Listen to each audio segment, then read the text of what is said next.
Opinion ಹಾಗೆ factual opinion ಬೇಕು ಅನ್ನೋ ಕಾರಣಕ್ಕೋಸ್ಕರ ಆರ್ಥಿಕ ತಜ್ಞರಾದ ಕೇಶವ್ ಸರ್ ಇಂದ ಕಾರ್ಯಕ್ರಮವನ್ನು ಪ್ರಾರಂಭ ಮಾಡ್ತಾ ಇದ್ದೀನಿ. Sir, probably this is an historic hike. 990 ರೂಪಾಯಿಗಳ ಸಡನ್ ಬೆಲೆ ಏರಿಕೆ ಈಗ ವಾಣಿಜ್ಯ ಬಳಕೆಯ ಸಿಲಿಂಡರ್ ಮೇಲೆ ಆಗಿರೋದು. ಚುನಾವಣೆ ಕಾರಣ ಅನ್ನೋದು ಪೊಲಿಟಿಕಲ್ ಆಯಾಮ ಆಯಿತು, ಹೌದೋ ಇಲ್ಲೋ ಅದನ್ನು ಚರ್ಚೆ ಮಾಡೋಣ. ಬಟ್ ಈಗ ಮೇ 1 ಅಪ್ಲೈ ಆಗೋ ರೀತಿಯಲ್ಲಿ 900 ರೂಪಾಯಿ ಬೆಲೆ ಏರಿಕೆ ಮಾಡಲಿಕ್ಕೆ ಏನು ಕಾರಣ ಇದೆ ಅಂತ? ಈಗ ನಾವಿಲ್ಲಿ ಒಂದು ಇಂಪಾರ್ಟೆಂಟ್ ವಿಚಾರ ಅರ್ಥ ಮಾಡ್ಕೊಳ್ಬೇಕಾಗಿರೋದು ಏನು ಅಂತಂದ್ರೆ, ಯಾವ ಸನ್ನಿವೇಶದಲ್ಲಿ ಹೆಚ್ಚಳ ಮಾಡಿದ್ದಾರೆ ಅನ್ನುವಂಥದ್ದು. ಭಾರತ ಪ್ರತಿದಿನ ಒಂದು 3 ಮಿಲಿಯನ್ ಟನ್ ಅಷ್ಟು LPG ಪ್ರತಿ ತಿಂಗಳು ಕನ್ಸ್ಯೂಮ್ ಮಾಡುತ್ತೆ. ಭಾರತದಲ್ಲಿ 33 ಕೋಟಿ ಜನ ಆಕ್ಟಿವ್ ಡೊಮೆಸ್ಟಿಕ್ ಕನ್ಸ್ಯೂಮರ್ಸ್ ಇದ್ದಾರೆ. 14.2 kg ಸಿಲಿಂಡರ್ ತಗೊಳ್ಳುವಂತವ್ರು. ಹಾಗೆ ಕಮರ್ಷಿಯಲ್ ಸೆಕ್ಟರ್ ಅಲ್ಲಿ 19 kg ಮತ್ತೆ 47.5 kg ಸಿಲಿಂಡರ್ಗಳಿದೆ. ಇಲ್ಲಿ ಒಂದನ್ನ ಗಮನಿಸಬೇಕು ದಯವಿಟ್ಟು, ಏನಂದ್ರೆ ಡೊಮೆಸ್ಟಿಕ್ ಕುಕಿಂಗ್ ಏನಿದೆಯಲ್ಲ ಅದು 90% ನಮ್ದು ಟೋಟಲ್ LPG ಕನ್ಸಂಪ್ಷನ್ ಅಲ್ಲಿ ಭಾರತದಲ್ಲಿ ಇದೆ. ಕಮರ್ಷಿಯಲ್ LPG ಅನ್ನುವಂಥದ್ದು ಹೋಟೆಲ್ಸ್, ರೆಸ್ಟೋರೆಂಟ್ಸ್, ಇಂಡಸ್ಟ್ರಿ 10% ಕನ್ಸ್ಯೂಮ್ ಮಾಡುತ್ತೆ. ಹಾಗಾಗಿ ಅವ್ರದ್ದು ಹೊಡೆತ ಬೀಳಲ್ಲ ಅಂತ ನಾನು ಹೇಳಲ್ಲ, ಆದ್ರೆ ಇದನ್ನ ಒಂದು ಅರ್ಥ ಮಾಡ್ಕೊಂಡು ಈ ಆಯಾಮವನ್ನ ನಾವು ಚರ್ಚೆ ಮಾಡೋಣ ಅಂತ ನನ್ಗೆ ಅನ್ಸುತ್ತೆ. ಇಲ್ಲಿ ಮುಖ್ಯವಾಗಿ ಏನು ಅಂತಂದ್ರೆ, LPG ಕನ್ಸಂಪ್ಷನ್ ಯಾಕೆ ಹೆಚ್ಚಿಗೆ ಮಾಡಿದ್ದಾರೆ, ಸನ್ನಿವೇಶ ಅದರಿಂದ ಪರಿಣಾಮ ಆಗಲ್ವಾ ಅಂದ್ರೆ ಖಂಡಿತವಾಗಿಯೂ ಪರಿಣಾಮ ಆಗುತ್ತೆ. ಇದರಿಂದ ಬೆಳವಣಿಗೆ ದರಕ್ಕೂ ಒಂದಷ್ಟು ಏಟ್ ಆಗುತ್ತೆ, ಖಂಡಿತ ಆಗುತ್ತೆ. ಆದ್ರೆ ಇಲ್ಲಿ ನೋಡಿ, ಭಾರತದಲ್ಲಿ ಪ್ರತಿ ದಿನ ನಾವು ಹೆಚ್ಚು ಕಮ್ಮಿ ಪೆಟ್ರೋಲ್ ಡೀಸೆಲ್ ತಗೊಂಡ್ರು ಹೆಚ್ಚು ಕಮ್ಮಿ 1.9 ಮಿಲಿಯನ್ ಬ್ಯಾರಲ್ಸ್ ಪ್ರತಿದಿನ ನಾವು ಕನ್ಸ್ಯೂಮ್ ಮಾಡ್ತೀವಿ. ಈಗ ನಾವು ಬರೀ LPGಗೆ ಬಂದ್ರೆ ನಾವು ಈಗ ಇದರಿಂದ ಆಗಿರುವಂತಹ ತೊಂದರೆ ಏನು, ಇವಾಗ ಬೆಂಗಳೂರಲ್ಲಿ 3152 ರೂಪಾಯಿ ಆಗಿದೆ, ಇವತ್ತು 993 ರೂಪಾಯಿ ಸರಾಸರಿಯಲ್ಲಿ ಹೆಚ್ಚಳ ಆಗಿದೆ ಅಂತ ಅನ್ನುವಾಗ ಇಲ್ಲಿ ನಾವು ಗಮನಿಸಬೇಕಾಗೋದೇನು ಅಂದ್ರೆ, ಅಂತಾರಾಷ್ಟ್ರೀಯ ಮಾರುಕಟ್ಟೆಯಲ್ಲಿ ಎಷ್ಟು ಬೆಲೆ ಹೆಚ್ಚಳ ಆಗಿದೆ, ಇಷ್ಟು ದಿನ ಹೆಚ್ಚಳ ಮಾಡಿರ್ಲಿಲ್ಲ ಅನ್ನೋದನ್ನು ಚರ್ಚೆ ಮಾಡೋಣ. ಅದಕ್ಕಿಂತ ಮುಖ್ಯವಾಗಿ ಜಿಯೋಪೊಲಿಟಿಕಲ್ ಕಾನ್ಫ್ಲಿಕ್ಟ್ ಯಾವ ರೀತಿಯಲ್ಲಿ ಇನ್ನೊಂದು ಬಗೆಹರಿಯದ ಸಮಸ್ಯೆ ಆಗ್ಕೊಳ್ತಿದೆ. ಸಪ್ಲೈ ಚೈನ್ ಡಿಸ್ರಪ್ಷನ್ ಇಂದ ನಮ್ಗೇನು 20-30% ಅಷ್ಟು LPG ಮತ್ತೆ ಆಯಿಲ್ ಸಪ್ಲೈ ಈಗ್ಲೂ ಸ್ಟ್ರೇಟ್ ಆಫ್ ಹರ್ಮೂಸ್ ಅಲ್ಲಿ ಹೇಗೆ ಸಿಕ್ಕಾಕೊಂಡಿದೆ ಅನ್ನುವಂಥದ್ದು. ಹಾಗೆ ಫೈನರಿಯ ಇಶ್ಯೂಗಳು ಕೂಡ ಇದರಲ್ಲಿ ನಾವು ಗಮನಿಸಬೇಕಾಗತ್ತೆ. ಮತ್ತೆ ಎಷ್ಟು ದಿನ ಭಾರತ ಸರ್ಕಾರ ಕೂಡ ಅದನ್ನ ತಡೆದು ನಿಲ್ಲಿಸ್ಕೊಳ್ಳಿಕ್ ಸಾಧ್ಯ ಆಗತ್ತೆ ಅನ್ನುವಂಥದ್ದನ್ನು ಗಮನಿಸಬೇಕು. ಹಾಗೇನೆ ಇದರಿಂದ ಏನು ತೊಂದರೆ ಆಗಲ್ವಾ, 10% LPG ನಾವು ಉಪಯೋಗಿಸ್ತಾರೆ ಕಮರ್ಷಿಯಲ್ ಸಿಲಿಂಡರ್ಸ್ ಅನ್ನುವಾಗ ತೊಂದರೆ ಆಗಲ್ವಾ? ತೊಂದರೆ ಆಗತ್ತೆ.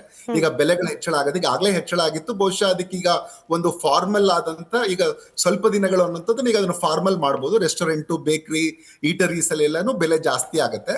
ಹಾಗೇನೆ ಸ್ಮಾಲ್ ಬಿಸ್ನೆಸಸ್ ಏನ್ ಮಾಡ್ತಿದ್ರು, ಈ ರೋಡ್ ಸೈಡ್ ಅಲ್ಲಿ ನಾವು ನೋಡ್ತಿದ್ವಿ, ಸ್ಟ್ರೀಟ್ ಫುಡ್ ಸ್ಟಾಲ್ ಗಳಿದ್ವು, ಈ ತರ ಸ್ಮಾಲ್ ಸ್ಕೇಲ್ ಅಲ್ಲಿ ಮಾಡೋರ್ಗು ಹೊಡೆತ ಬೀಳುತ್ತೆ.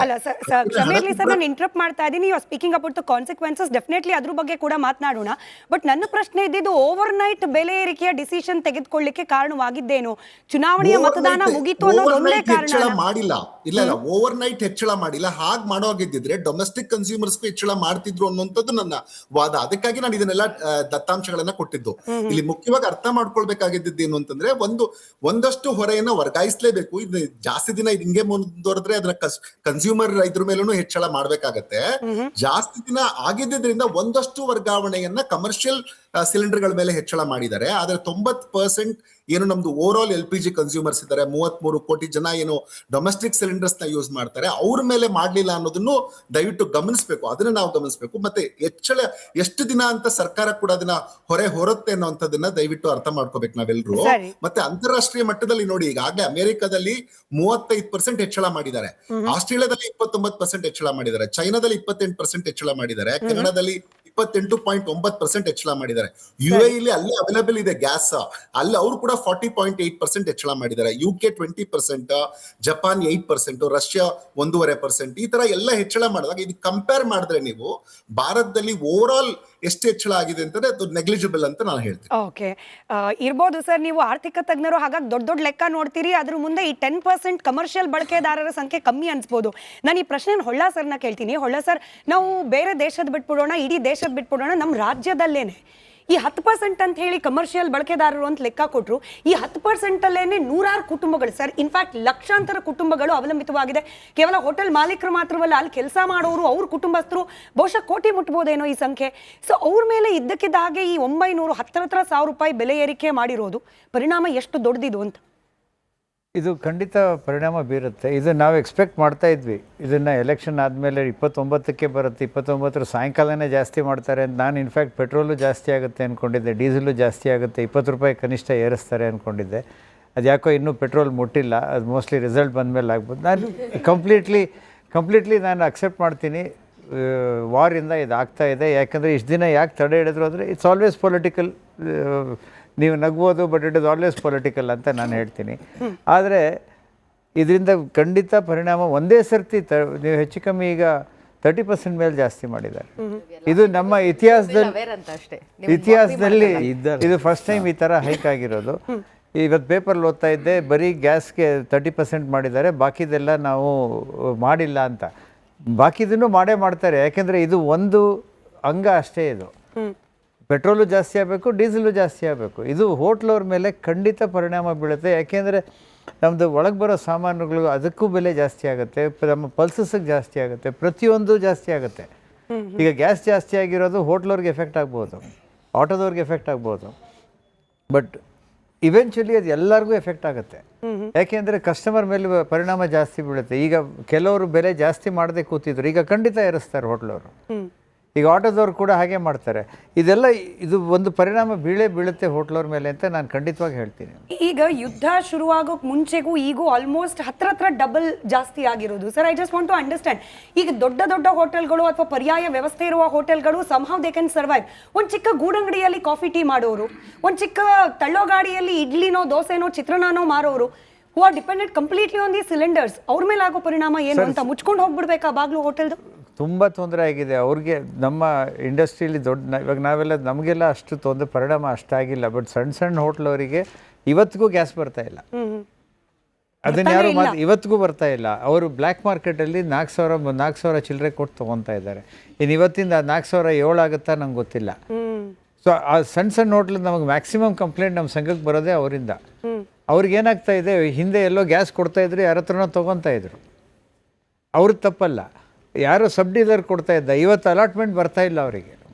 ಸೊ ಬ್ಲ್ಯಾಕ್ ಮಾರ್ಕೆಟಲ್ಲಿ ತೊಗೊತಾ ಇದ್ದಾರೆ. ಸೊ ಈ ಕಾಳು ಸಂತೆಯಲ್ಲಿ ಮಾರಾಟ ಮಾಡೋರಿಗೆ ಸುಗ್ಗಿ ಕಾಲ ಆಗೋಯ್ತು ಅಂತ. ಈಗೆಲ್ಲ ಬ್ಲ್ಯಾಕ್ ಮಾಡೋರ್ಗೆ ಸಿಕ್ಕಾಪಟ್ಟೆ ಪ್ರೈವೇಟ್ ಗ್ಯಾಸ್ ಅವರು 1-2 ಮಾರ್ತಾ ಇದ್ದಾರೆ. ನಾನು ರಾಜಕೀಯ ಪಕ್ಷಗಳ ಪ್ರತಿನಿಧಿಗಳನ್ನ ಇನ್ನೊಂದು ಪ್ರಶ್ನೆಗೆ ವೇಟಿಂಗ್ ಲಿಸ್ಟ್ ಅಲ್ಲಿ ಇಡ್ತೀನಿ. ಯಾಕಂದ್ರೆ ರಾಜಕೀಯ ಚರ್ಚೆ ಪ್ರಾರಂಭವಾದ್ರೆ ಜನಸಾಮಾನ್ಯರ ಚರ್ಚೆಯಿಂದ ಸ್ವಲ್ಪ ಡಿವಿಯೇಟ್ ಆಗುತ್ತೆ ಅನ್ನೋ ಕಾರಣಕ್ಕೆ ವಿತ್ ಆಲ್ ಯುವರ್ ಪರ್ಮಿಷನ್ ನಾನು ಈ ಆಟೋ ಚಾಲಕರ ಧ್ವನಿಯನ್ನ ಕೂಡ ಕೇಳಬೇಕು ಅನ್ನೋ ಕಾರಣಕ್ಕೆ ನೇರವಾಗಿ ರಾಮೇಗೌಡ್ರೆ, ಈಗ ಫಸ್ಟ್ ಆಫ್ ಆಲ್ ಯುದ್ಧಕ್ಕೆ ಮುಂಚೆ 60 ರೂಪಾಯಿ ಹತ್ರ ಇದ್ದಿದ್ದು ಗ್ಯಾಸ್ ಬೆಲೆ ಇವತ್ತು ಕೆಲ ಬಂಕ್ಗಳಲ್ಲಿ 100-120 ರೂಪಾಯಿ ಆಗಿದೆಯಂತೆ. ನಾವು ಜನರ ಪ್ರತಿಕ್ರಿಯೆನ ಸಂಪಾದನೆ ಮಾಡುವಾಗ ಹೇಳಿದ್ದು 120 ರೂಪಾಯಿ ಕೊಟ್ಟರು ನಾವು ಗಂಟೆಗಟ್ಟಲೆ ಕಾದ್ಬಿಟ್ಟೆ ತಗೊಳ್ಬೇಕು ಅನ್ನೋ ಪರಿಸ್ಥಿತಿ. ನೀವು ಯಾರನ್ನು ಬ್ಲೇಮ್ ಮಾಡ್ತೀರಿ? ಯುದ್ಧದ ಪರಿಣಾಮ ಅಂತ ಹೇಳಿ ರಾಜಕಾರಣಿಗಳು ಹೇಳ್ತಿರೋದು ಒಪ್ಕೊಂಡು ಸುಮ್ಮನೆ ಇರೋ ಪರಿಸ್ಥಿತಿ ಇದೆಯಾ ಆಟೋ ಚಾಲಕರಿಗೆ? ನಮ್ಮ ಇದಕ್ಕೆ ರಾಜಕಾರಣಿಗಳು ಎಲ್ಲ ಪಕ್ಷದ ರಾಜಕಾರಣಿಗಳಿಗೂ ಒಂದೇ ನಾಣ್ಯದ 2 ಮುಖಗಳು. ಈ ಸರ್ಕಾರ ಇದ್ರೂ ಅದೇ, ಇನ್ನು ಈಗ BJP ಬಂದರೂ ಅಷ್ಟೇ, ಕಾಂಗ್ರೆಸ್ ಬಂದರೂ ಅಷ್ಟೇ. ಇಲ್ಲಿ ಹೊರೆಯಾಗುವಂಥದ್ದು ಸಾರ್ವಜನಿಕರಿಗೇ. ಇವತ್ತು 60 ರೂಪಾಯಿ 59 ರೂಪಾಯಿ ಇತ್ತು ಯಾವಾಗ ಯುದ್ಧ ಆಗೋಕ್ಕೆ ಮೊದಲಿಗೆ. ಯುದ್ಧ ಸ್ಟಾರ್ಟ್ ಆದಮೇಲೆ 90 ರೂಪಾಯಿ ಬಂದು ನಿಂತ್ಕೊಳ್ತು. ಯಾವುದೋ ಇಂಡಿಯನ್ನು, ಭಾರತ್, HP ಬಂಕ್ಗಳಲ್ಲಿ.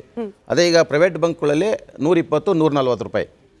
ಅಂದರೆ 59 ರೂಪಾಯಿ ಇದ್ದಂಥದ್ದು ಇವತ್ತು 1ಕ್ಕೆ ಡಬಲ್ ಆಯಿತು. ಅಲ್ಲಿಗೆ 60 ರೂಪಾಯಿ ಜಾಸ್ತಿ ಆಯಿತು.